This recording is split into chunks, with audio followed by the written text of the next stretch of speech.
Hello Zarówka students, my second video lesson. Last lesson about microscopes. Last lesson we are talking about the main differences between optical microscope and electron microscope. Okay, so as a revision, the short comparison. Optical microscope. What does it use? Optical microscope, as you know, it uses light.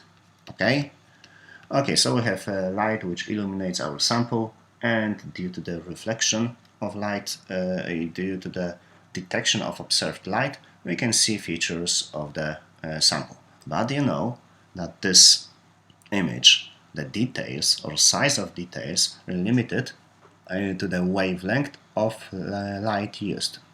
Typically, wavelength of visible light is measured in hundreds nanometers, let's say around 500 nanometers. So what can be a size of the smallest detail, like a pixel? It cannot be less than, let's say, 500 nanometers. Yes? So what is the biggest advantage of typical optical microscope? The biggest advantage is that it's cheap and easy to use. Yes? We have lenses which focus light on the sample.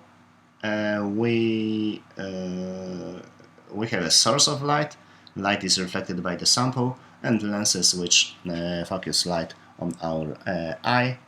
And due to this, we can observe sample in details with higher angular size.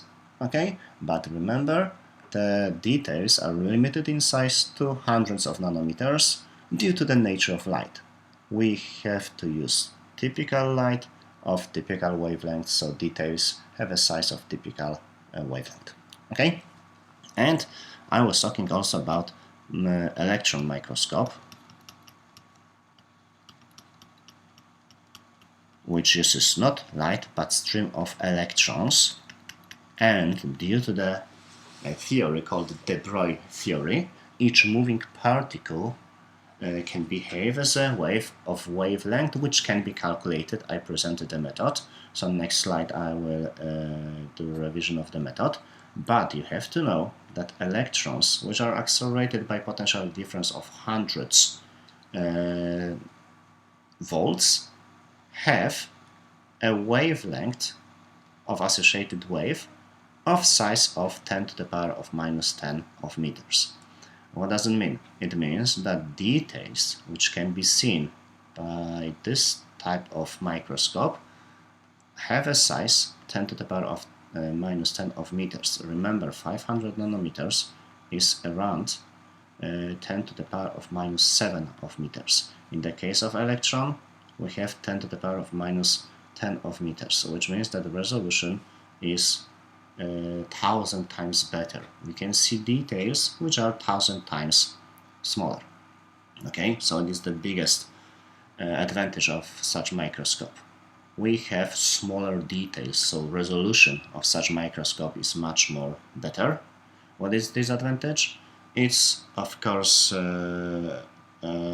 expensive device. It's much more complicated, so must be more expensive than typical optical microscope. Okay? So if you don't know this, please copy this. So you can stop video for a moment always. I hope you are prepared to the lesson. You have pen, you have pencil, you have your notebook. Okay, please copy this as you can write the topic electron microscope and first point revision. Okay, next, still revision. We're talking about technique how to find the wavelength of wave of the electron. So write point number 2, still about revision, how to find a wavelength of an electron's wave when electron is accelerated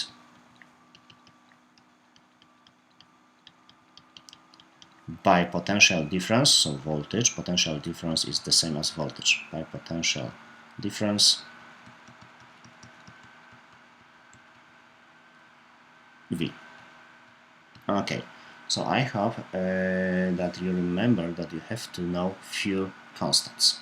You have to know mass of electron, which I gave you is 9.11 times 10 to the power minus 31 of kilograms. Okay, you have to know charge of electron, elementary charge, which is 1.6 times 10 to the power minus 19 coulombs. And you have to know that another quantity is needed, another constant is needed, called Planck's constant, which has the value 6.63 times 10 to the power minus 34, and the unit is joule times second. Again, you don't need to memorize these constants, it must be given, but you must know that these constants are needed. Okay? So, first of all, if you know voltage which is used to accelerate electrons, you can calculate energy of electron by multiplying its charge times this accelerating voltage. Okay? If you know energy, it's easy to find quantity which is known as a momentum. The link between energy and momentum is given by this equation. Energy is square root of the momentum divided by 2 times mass, so momentum is the square root of 2 energy mass. So energy was calculated previously, mass is usually given, so you can calculate momentum.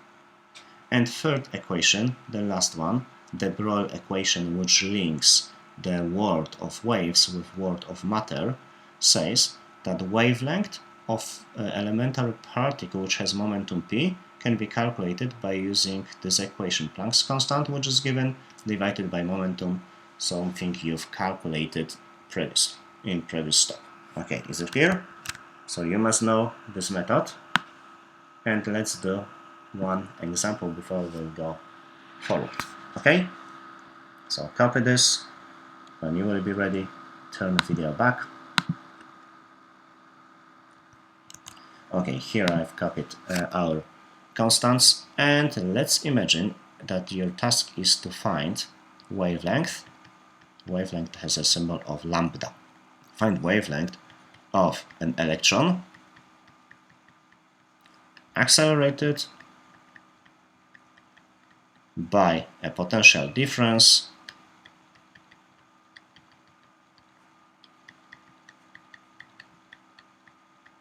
of, let's say, 100 of volts. Okay, so this is your task now. Please copy this. You have, let's say, 5, 6, 7 minutes to find a lambda of electron. So please stop video for, let's say, 7 minutes, turn on your watch, and calculate based on the knowledge I gave you last lesson or on the previous slide. Okay, when you will be ready, please turn the video again, and then I'm going to give you a solution. Okay, 7 minutes later. Okay, first of all, you have to find energy by multiplying charge times V. Charge is 1.6 times 10 to the power of minus 19. V is 100. So, if you multiply it, it will be 1.6 times 10 to the power of minus 17 of joules. Second, you have to find momentum as a square root of 2 times energy times mass. So the square root of 2 times 1.6 times 10 to the power of minus 17 times 9.11 times 10 to the power of minus 31. Oh, I have no calculator. I'm going to use built-in calculator. So it is 2 times 1.6 times 9.11, which is 29, around 29, times 10 to the power of, and I have minus 17 minus 31, so this is 48.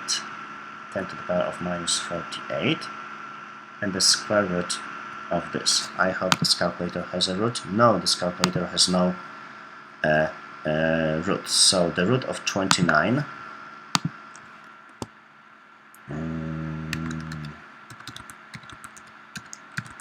I'm turning on online calculator. Yes, my favorite, Wolfram Alpha. Okay, so root of 29, so it's 29 to the power of half, which is 5.39, and root of 10 to the power of minus 48 is 10 to the power of minus 24. The unit of momentum is kilogram times meter per second, because it's the same as product of mass and velocity. And finally, you have to divide Planck's constant by momentum, so 6.63 times 10 to the power of minus 34 by 5.39 times 10 to the power of minus 24, so 663 divided by 539 is 1.23, so around 1.2 times 10 to the power of minus 34 minus minus 24 is minus 10 of meters. So finally, the resolution of this microscope when electrons are accelerated by 100 volts of potential difference is 1.2 times 10 to the power of minus 10 of meters. Is it clear? Okay, because wavelength of electrons is 1.2 times 10 to the power of minus 10 meters, then this microscope can see details which are of size 10 to the power of minus 10 of meters. Okay, I hope you have the same solution. So let's write next point. Okay, one huge difference from scientific point of view between electrons microscope and light and typical optical microscope. So let's look. In optical microscope,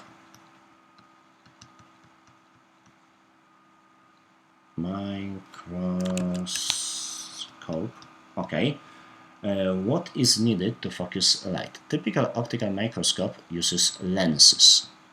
Okay, so what happens when light travels through the lens? When light travels through the lens, it's focused. Okay, so if we have light, source of light, let's say here, and light travels through the lens, then lens focuses light into one point called focal point. We did this, you have to remember this. Okay, so the idea is to focus light on smaller region, and in the case of optical microscope, the lens is able to do this. But how to focus stream of electrons in typical electron microscope?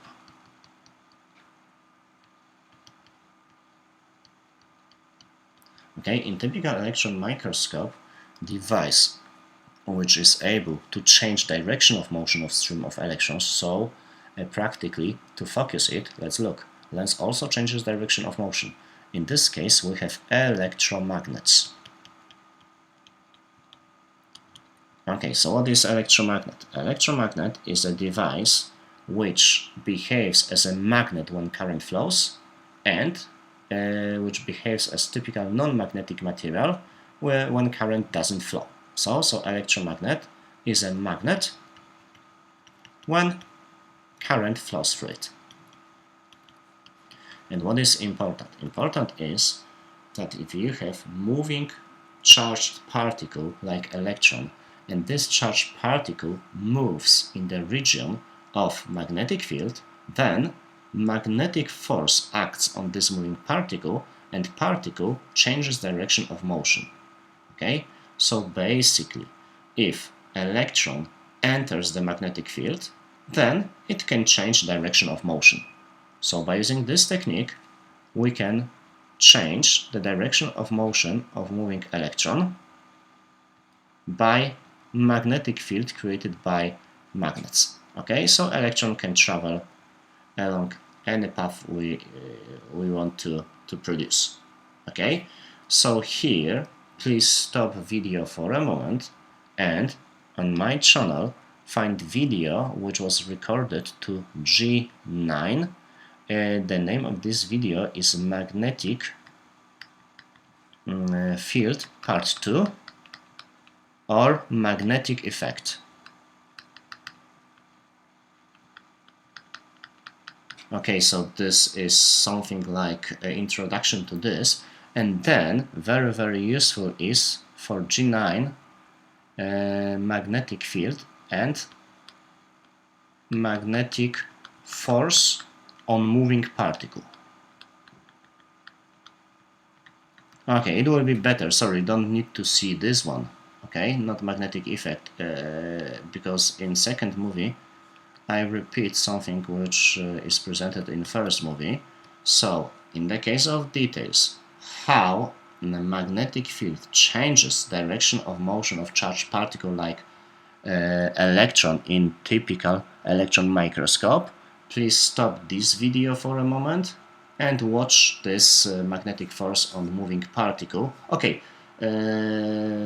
now or after this movie, doesn't matter.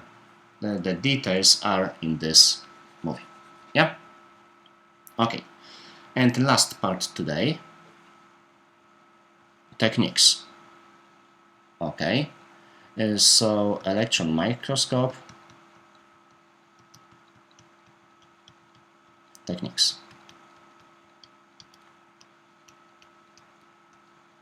Okay, we have two main techniques of creating or obtaining image by typical electron microscope.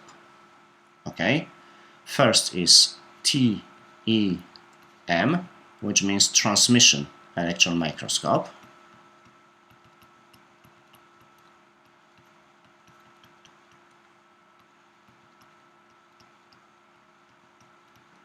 Okay, and second SEM, scanning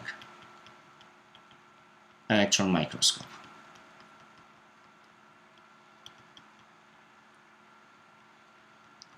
Okay, what are main differences? In the case of transmission, stream of electrons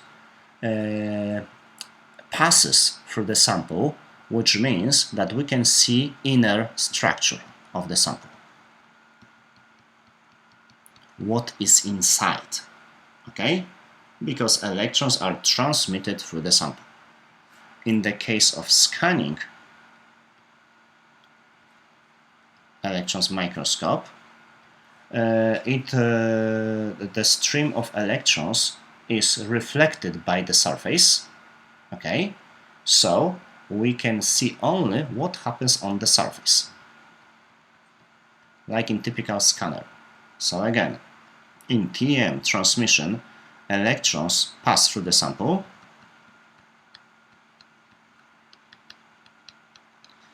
and due to this we can see what is inside. In the case of SEM scanning, electrons are reflected or scattered by the sample, so due to this we can see what is on the surface. Is it clear? So two techniques: transmission, electrons pass through, we see what is inside, and scanning, electrons are reflected, so we see what is on the surface. Okay, please copy this when you will be ready. Turn it again. Okay, and finally I'm going to present some pictures. Oh, I have here, it's nice. Let me copy this.